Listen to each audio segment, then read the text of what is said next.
पालघर नगरपरिषद क्षेत्रातील गोठणपूर भागामध्ये काही दिवसांपूर्वी जे गोठणपूरच्या आमच्या आदिवासी समाजाचा वाघदेव गावदेव जो आहे त्या ठिकाणी जो प्रकार घडला ते पाहण्यासाठी आज त्या ठिकाणी भेट दिली आणि पालघर जिल्हा केंद्रात नगरपरिषद क्षेत्रामध्ये असलेल्या आमच्या आदिवासी समाजाच्या देवस्थानाची ही अवस्था 1 वर्षापूर्वी झालेली असताना सुद्धा शासन असेल, प्रशासन असेल, पोलीस यंत्रणा असेल, फॉरेस्ट विभाग असेल यांनी आजपर्यंत जे दुर्लक्ष केलेलं आहे ते बघून खूप दुःखदायक असे हा प्रकार आहे।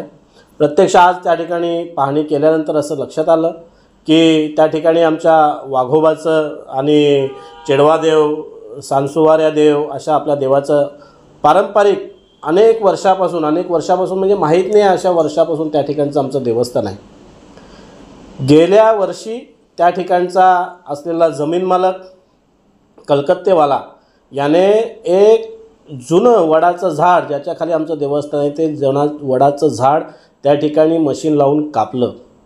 त्यावेळेस आमचे तिथले ग्रामस्थ, आमचे तिथले नगरसेवक दिनेश बाबर यांनी फॉरेस्टला, नगर परिषदेला, पोलीस स्टेशनला, महसूल विभागाला पत्र दिलं यांच्यावर कारवाई करा, पण 1 वर्षापासून कारवाई झाली नाही। गेल्या काही दिवसांपूर्वी पुन्हा गोठणपूर ग्रामस्थांच्या असं लक्षात आलं की त्या ठिकाणच्या असलेल्या लाद्या ह्या उखडून टाकलेल्या आहेत।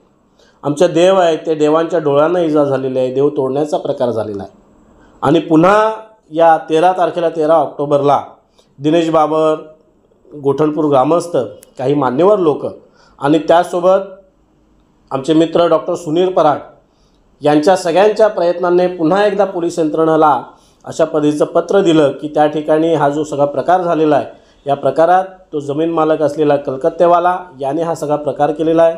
त्या ठिकाणी बाजूला असलेला वॉचमन त्याने हा सगळा प्रकार केलेला आहे। तर तातडीने यांच्यावर ॲट्रॉसिटीचा गुन्हा दाखल झाला पाहिजे।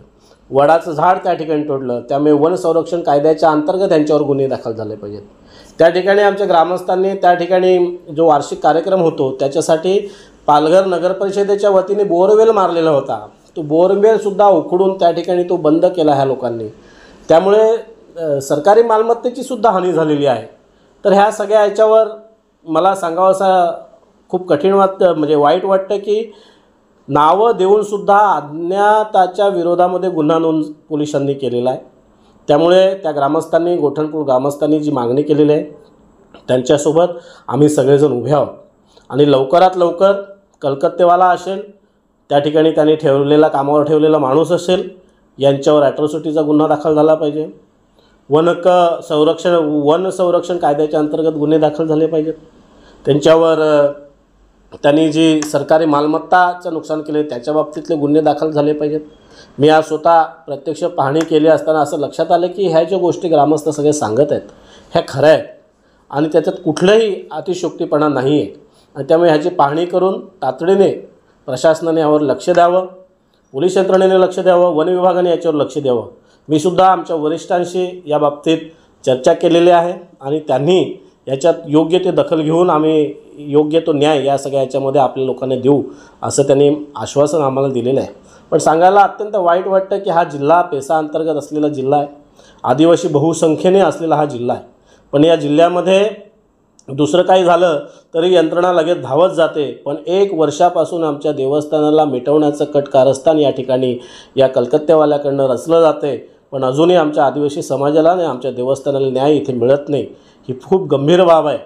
या गंभीर बाबीचा प्रशासनाने तातडीने विचार करावा आणि लवकरात लवकर आम्हाला न्याय मिळवून द्यावा अशी मी विनंती करतो।